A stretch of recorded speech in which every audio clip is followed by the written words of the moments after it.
Hey, drop test na to. Drop test. Nakakatakot mag-drop test. Ito ba yung X5B? Yes. Ganda. Parang ako. Charot. Right, video blog check everybody. Azrael here. We are here sa BGC sa Lazada office. Kasi on my hand, it's the Honor X5B, a brand new phone from Honor Philippines. Kasi this is a party event featuring the X5B and X5B Plus. Pero hawak-hawak ko ngayon, it's the black casing color, body color na Honor X5B, which will be exclusively launched on Lazada.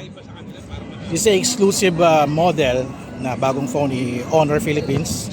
So let's check it out. Wala pang SRP but nag-teaser na sila few days ago na the SRP of the Honor X5B is around 3,000 X99. So hindi ko alam kung 3,599 or 3,999. Well, hopefully we already know na it's below 4,000. Baka 3,500 to or baka 3,539 or maybe baka nasa 3,199. We're not sure. So let's do a hands-on test. So ito yung tech specs ni Honor X5B. Check it out, yo. Alright, so ito na yung tech specs ni Honor X5B. For the display, meron siyang 6.56 inches na TFT LCD display. Meron siyang 90Hz refresh rate sa screen. 720 by 1612 ang kanyang screen video resolution. At meron siyang 16.7 millions of colors. At meron siyang multi-touch gestures up to 10 touch points. Supported siya niyan. At meron siyang water drop screen na full view display type. At meron siyang dynamic dimming eye strain relief, so hindi siya masakit sa mata. Meron siyang 2 nits dark light eye protection at 530 nits high brightness sunlight display. So makikita niyo yung content niyo sa screen niyo kahit nasa tapat kayo ng araw. At meron siyang magic capsule sa screen. For the CPU ni Honor X5B, gumagamit siya ng MediaTek Helio G36 na octa-core at ang kanyang GPU is IMG GE8320. For the OS, gumagamit siya ng Magic OS 8.0 based on Android 14.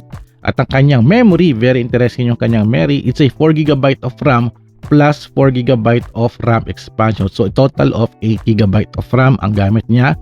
For the storage, medyo mababa siya, no? 64GB storage siya. Pero meron siyang micro SD slot for the expansion. So, makakapag-expand kayo up to 1TB.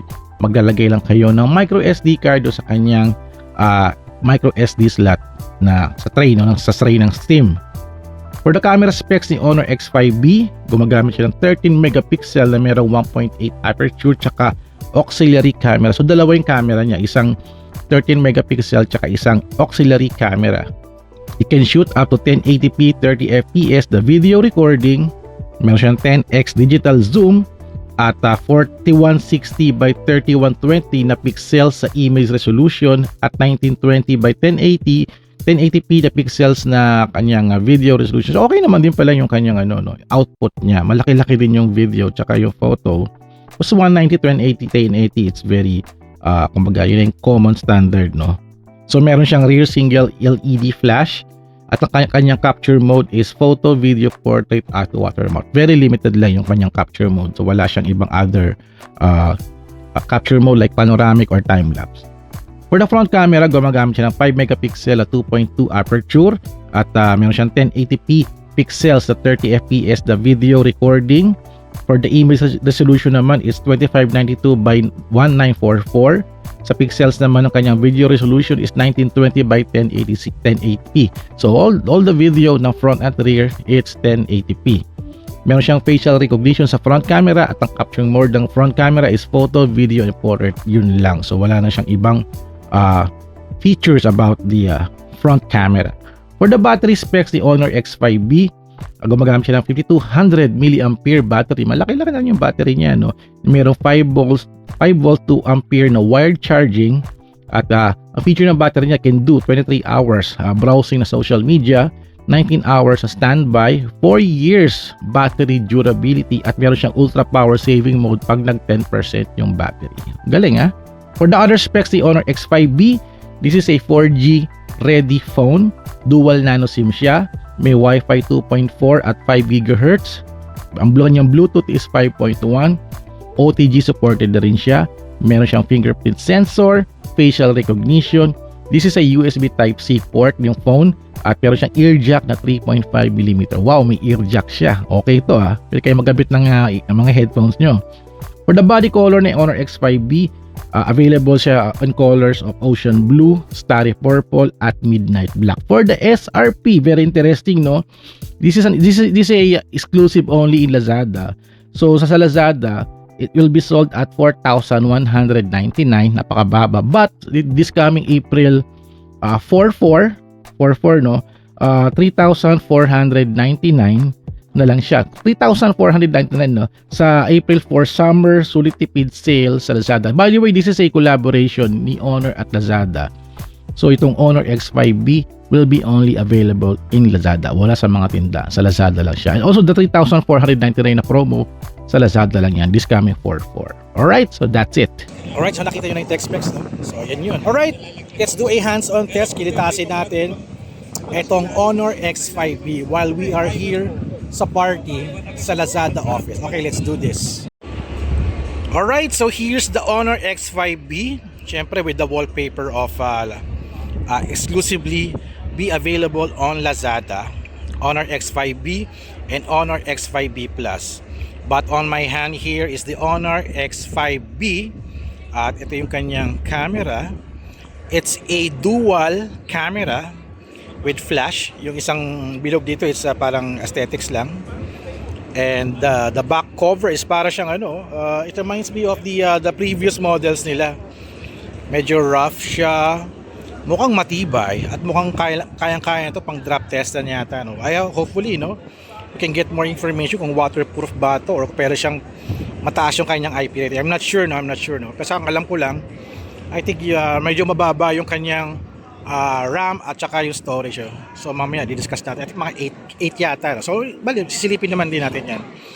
So ito rin yung harapan niya. So here's the front camera. So open na natin to. Let's see the settings. Neto. Let's go to the about the phone. And it's a Magic OS 8 version based on Android 14.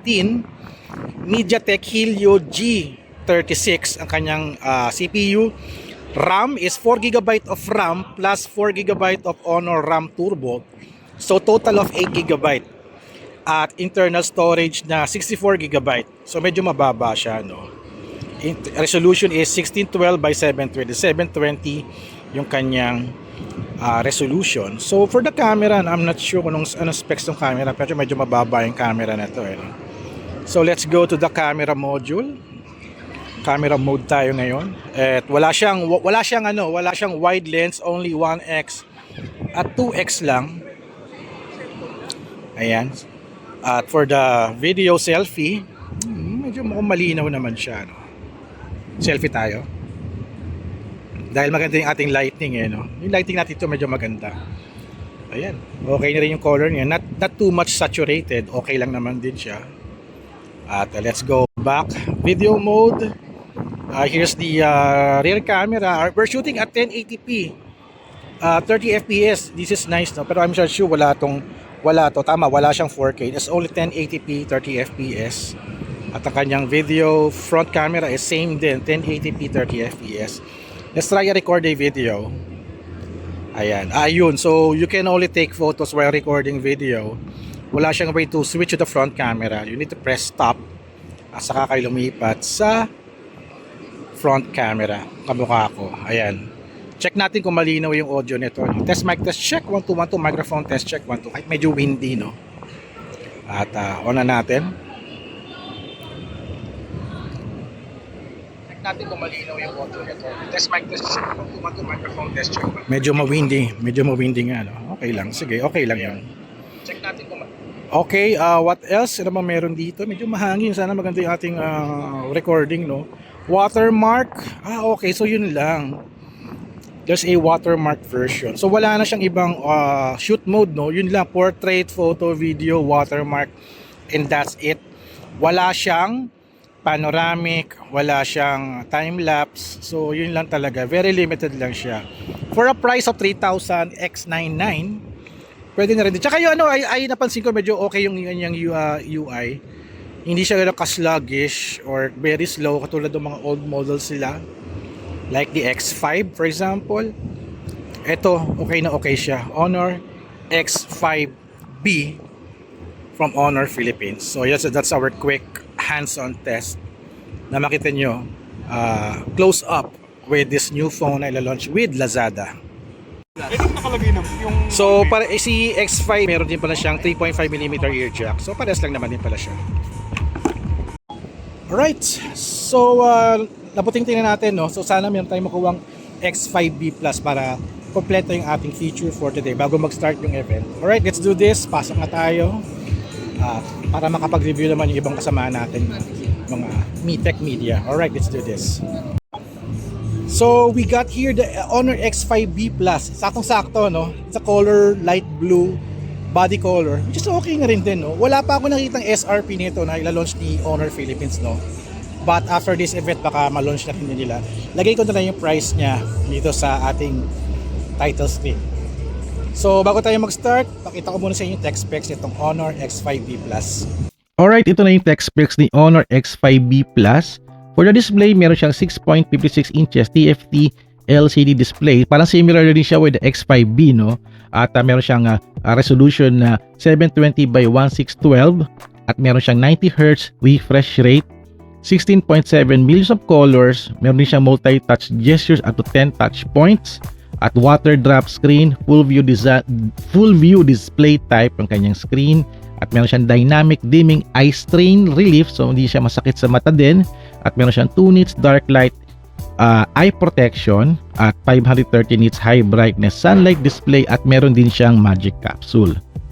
For the CPU, gumagamit si Honor X5B Plus ng MediaTek Helio G36. This is an octa-core at ang kanyang GPU is IMG GE8320 na rin din. Kamukha din siya ng X5B. For the OS, gumagamit siya ng Magic OS 8.0 based on Android 14.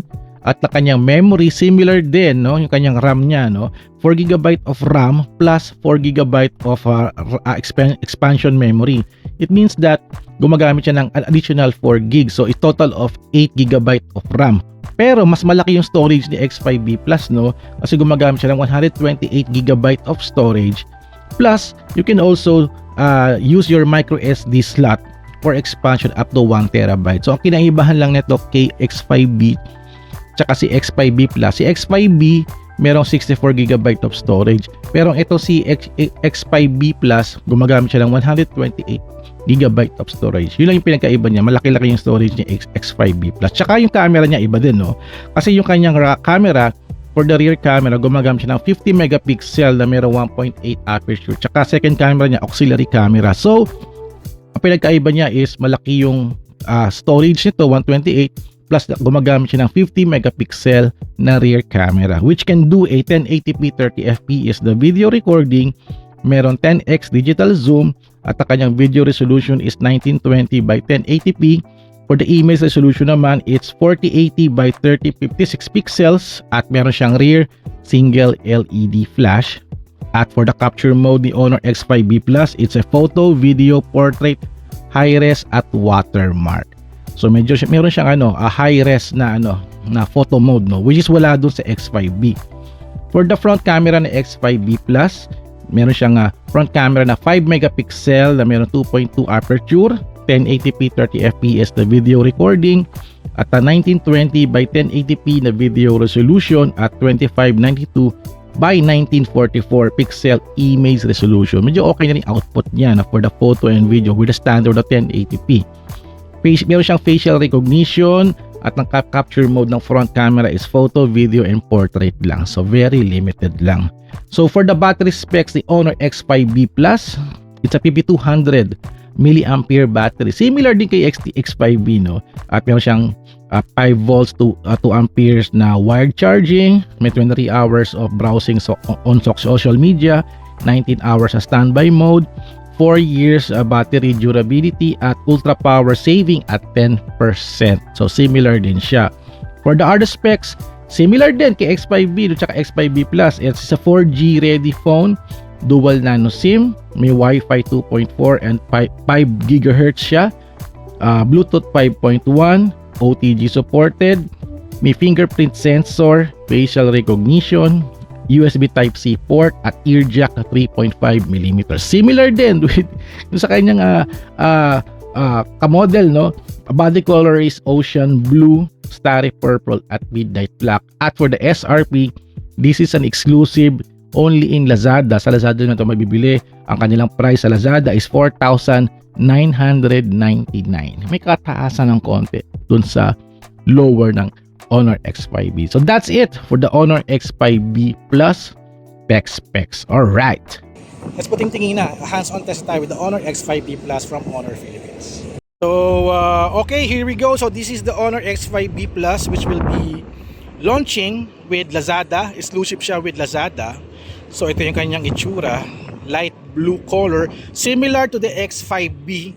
Hindi ko lang ano yung difference niya, no? Kung bakit ganun yung, bakit siya plus. And the camera is dual camera with flash. I think ito yung kanyang front camera. Dewdrop design. So let's check out the settings nito. Dito ko lang siya makikita kung ano bang features nito eh. It's a Magic OS 8, Android 14, MediaTek Helio G36, 4GB of RAM, tsaka 4GB of RAM na Honor Turbo. Ito 128GB yung kanyang storage. Yun yung difference niya. Mas malaki yung storage ni X5B Plus compared to X5. So, check natin. The UI is so okay naman din yung UI niya. Similar to X5B. At nakakatuwa dito, no. Ang ganda ng kulay niya. Ang ganda ng kulay. This is Type-C. At ito pala, meron pala siyang 3.5mm ear jack. At mayroon din siyang speaker. Ayan. SIM tray niya sa taas din. Volume tsaka power. So, check natin yung kanyang camera. So, wala din siyang wide lens, it's only 1x and 2x for the photo. For video, gano'n na rin din. It's also 1080p 30fps. Front camera, gano'n din, 1080p 30fps. Ito yung camera niya. As for the photo din, selfie. Ayan sa selfie camera niya. So, shoot mode niya is portrait, photo, video. Eto meron siyang more. Yung more niya, it's only watermark tsaka high res. Wala yung iba yung mga panoramic. Bakit wala? Wala, yun lang talaga. Wala na siyang ibang panoramic or time lapse or other mode. Kahit dual video, wala. So, yun yung difference niya with the Honor X5B. Nasama lang siya, no? Meron siyang high res versions for photography. Kasi X5B kasi wala eh. So if I choose this high res, I'll be shooting photo in a high resolution kung ano yung pinakang maximum niya. Ayan, kamukha na ito. We are here sa event. So wala na yung mga tao dito. Ayan. Alright. So that's the Honor X5B Plus. It will be launched exclusively on Lazada kasabay ni Honor X5B. So yun, okay din. Maganda yung kanyang body. I'm not sure kung pwede siyang i-drop test, no? Drop test kaya natin dito. Kasi grass lang naman to, mukhang tanga, di ba? Drop test sa grass eh, no? Matibay siya, yung similar to the X5B, similar siya ng design. Pero ito parang medyo maganda yung kulay nito kaysa compared doon sa black. At later on, ayan, may mga sample photos pa dito. Walang mga sample photos. Tayo pala yung ito, meron din pala. May mga nag-shoot na. Si Earl. Yeah, may vlogger ka. Vlogger po. Honor vlogger po ako ngayon eh. Ayan o, phone ko parehong Honor. Wow. So ayan, Honor X5B Plus from Honor Philippines. So marami pa mangyayari, no? Kasi hindi pa nag-start yung launching but I'm still already vlogging and showing it to you. Pag may mga dagdag information, I'll show it to you na rin din. X5B Plus would be the ideal start. Presents a better deal, better price, and something For this campaign is what number it is? Is indeed a necessity. Owning a smartphone, and most importantly, we need to create an 99 pesos.